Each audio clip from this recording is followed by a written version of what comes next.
Je pense qu'on peut maintenant passer la parole à Laetitia Gnaudo, qui est directrice générale adjointe de l'APEC et qui va nous parler de l'entreprise inclusive et de ce qu'il faut mettre en œuvre pour espérer en être une rapidement. Vous n'allez pas nous en parler rapidement, mais pour rapidement en devenir une. Merci beaucoup, Lomique. Bonjour à toutes et à tous. En tant que représentante de l'APEC, mon intervention va avoir un axe particulier, un champ particulier autour de l'emploi cadre. Puisque c'est le cœur de métier de l'APEC, à la fois dans l'accompagnement des cadres et des jeunes diplômés dans la sécurisation de leur parcours professionnel et aussi vis-à-vis des entreprises dans la réussite de leur recrutement cadre. Donc un certain nombre des éléments que je vais évoquer sont bien sûr extrapolables au marché du travail en général, mais voilà, je préfère quand même le préciser, l'angle d'attaque est clairement orienté cadre. Alors, peut-être... quelque chose dont on a parlé depuis ce matin, c'est qu'est-ce qu'apporte finalement cette notion d'inclusion aux entreprises. On l'a un petit peu évoqué, mais du point de vue du salarié et du cadre, qu'est-ce que ça lui apporte, lui, d'avoir face à lui des entreprises qui déploient de telles stratégies et de telles politiques ?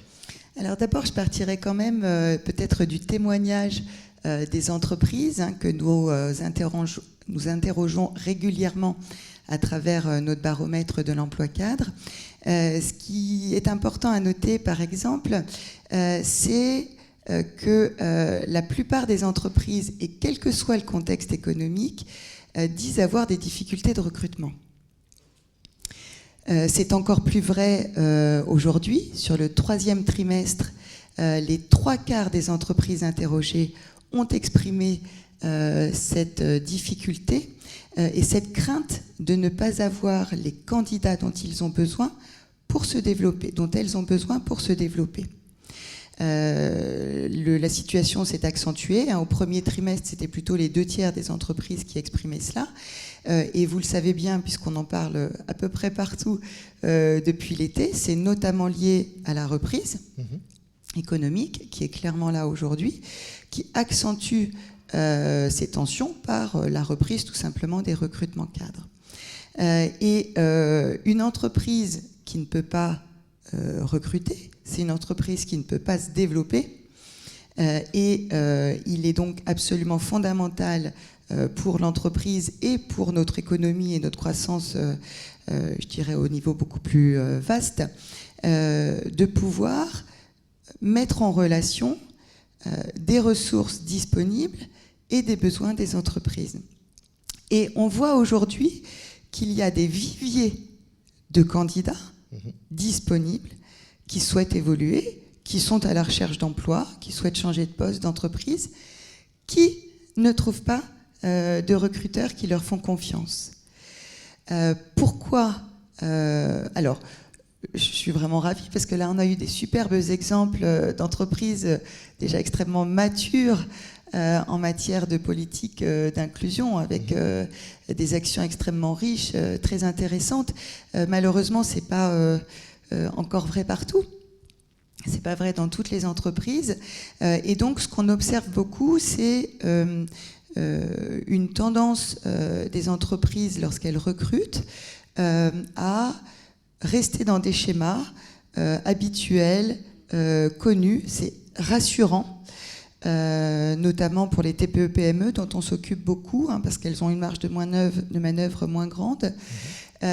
Donc une tendance clairement à reproduire les schémas et à toujours chercher le même profil, à cloner les profils existants dans l'entreprise, parce que c'est toujours plus facile en termes de gestion de travailler, vous l'avez évoqué déjà tout à l'heure, avec des gens qui nous ressemblent. Voilà, ça c'est vraiment une difficulté qu'on observe depuis longtemps et qui est encore plus forte aujourd'hui et qui renforce les tensions qu'on observe sur le marché du travail. Donc le premier point, c'est une politique d'inclusion permet d'élargir finalement un bassin de recrutement ou une possibilité de recrutement. L'accès à des talents clairement des talents auxquels on ne serait pas naturellement confronté, auxquels on ne penserait pas forcément. Et c'est pour ça que nous, on travaille beaucoup avec les entreprises sur la définition de leurs besoins.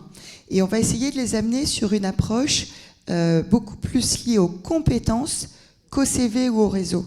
Hein, ça, c'est vraiment un élément fondamental.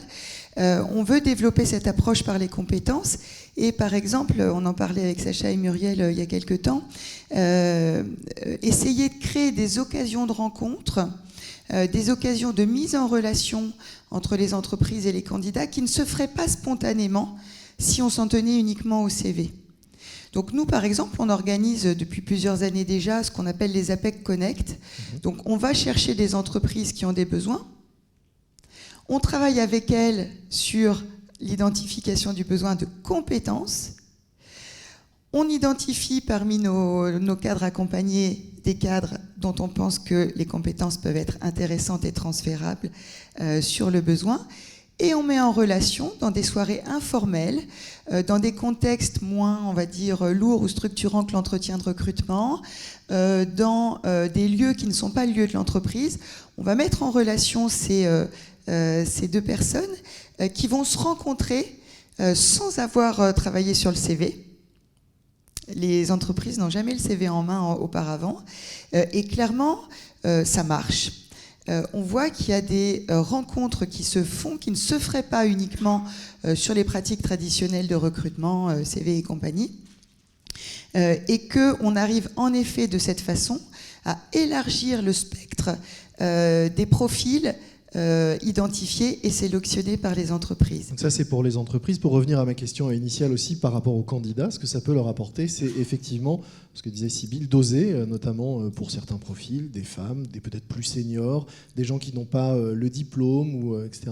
Ça donne aussi à chacun la possibilité d'oser, d'exprimer, d'être soi, finalement. On en revient à ce sujet-là, auprès de recruteurs qui n'auraient pas forcément eu l'idée d'aller approcher plus traditionnellement. Tout à fait. Cette approche par les compétences, elle vaut aussi pour le candidat. Parce qu'en effet, si le candidat s'en tient strictement à son diplôme et aux entreprises dans lesquelles il a travaillé, etc., il ne va en effet pas forcément oser se projeter dans d'autres environnements, dans d'autres postes, avec des exigences qui lui semblent inaccessibles. Il ne va pas oser ou il ne va pas savoir faire. En fait, travailler sur la transférabilité de ses compétences et travailler sur sa projection dans des environnements différents, c'est quelque chose qui s'apprend aussi.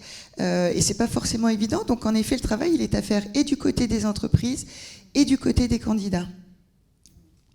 Et puis, en dehors de la partie recrutement, par rapport à votre question sur ce que ça apporte pour les salariés, une politique inclusive d'entreprise, faut se rappeler qu'au-delà du recrutement, parce que c'est vrai que l'inclusion, souvent, on la limite à cette étape du recrutement, alors que, bien entendu, elle repose sur des niveaux beaucoup plus larges. Hein. Oui, on a parlé de progression, d'ascenseur social. Voilà, la progression dans la carrière, aussi. la fidélisation, l'engagement des collaborateurs, tout ça, c'est vraiment sur l'ensemble de ces niveaux qu'on doit travailler la politique inclusive des entreprises. Et donc, clairement, c'est sur l'ensemble de ces sujets que les cadres... alors je dis les cadres, pardon, des formations professionnelles, que les salariés vont trouver des apports complémentaires à cette politique inclusive de leur entreprise, notamment, et on peut reciter quand même ce terme qui a été un petit peu abordé ce matin, pour lutter contre les discriminations. Et quel que soit son profil, on peut être victime de discrimination dans l'entreprise. Y a des discriminations qui sont peut-être plus visibles, plus évidentes que d'autres, mais tous, à un moment donné dans son parcours et dans ses caractéristiques, on peut être victime de discrimination. Donc la lutte contre les discriminations, l'égalité des chances dans l'entreprise, c'est vraiment des éléments sur lesquels les cadres, les salariés en général, vont trouver, on va dire, une valeur ajoutée aux entreprises qui mènent une politique inclusive. Par ailleurs, on le sait, il y a pas mal d'études qui l'ont montré, les plans d'action en matière d'inclusion ont aussi des conséquences tout à fait favorables en matière d'ambiance au travail, en matière de qualité de travail, en matière de climat social. Et donc ça, je pense que c'est vraiment un atout pour tous, pour le salarié comme pour l'entreprise. Alors le titre de l'intervention, c'était Action. Peut-être pour terminer, et sans donner de leçons, voilà, mais quelles seraient les 3 choses à faire rapidement pour les entreprises si elles veulent avoir une stratégie inclusive payante? Alors là, vraiment, on a déjà eu, je le disais tout à l'heure, des très beaux exemples. Alors moi, je reciterai peut-être 2-3 items. Ce qui est important pour mener une politique inclusive qui soit vraiment pertinente et efficace, c'est qu'elle soit la plus transverse, la plus globale possible. Jusqu'à présent, on avait eu, jusqu'à une période récente, plutôt, on va dire, une démarche par silo, en matière de diversité, ou un petit peu pointilliste selon les fonctions dans l'entreprise. Donc ce qui va vraiment fonctionner, c'est une démarche la plus transverse possible. C'est aussi une démarche qui s'inscrit bien sûr sur le long terme. On parle là de changement de culture, de changement de mentalité. Donc ça ne peut pas être du stop and go, c'est forcément un engagement qui est pérenne pour que ça puisse fonctionner et avoir des résultats concrets.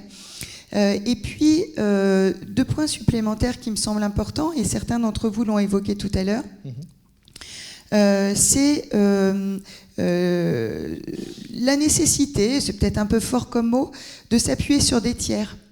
Les entreprises n'ont pas toujours toutes les ressources ou toute l'expertise nécessaire en matière d'inclusion. Et aujourd'hui, il y a vraiment, notamment dans le milieu associatif, mais pas que, énormément de structures qui ont développé une vraie compétence et qui peuvent accompagner les entreprises. Donc, il ne faut pas hésiter à se faire accompagner. Et je pense que c'est ce que la plupart d'entre vous faites déjà. Et puis, ce qui me semble aussi important, c'est que l'entreprise communique sur sa politique d'inclusion, communique auprès de toutes ses parties prenantes, parce qu'une fois qu'on a communiqué, on s'engage.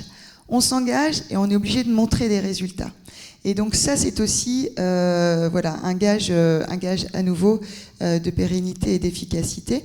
Mais peut-être au-delà de ces principes un peu génériques, ce que j'ai observé ce matin, et ça je trouve que c'est vraiment génial, c'est que les politiques d'inclusion, elles sont forcément variées. Chaque entreprise va avoir sa propre dynamique, sa propre façon de travailler l'inclusion en fonction de sa culture, de sa réalité de terrain.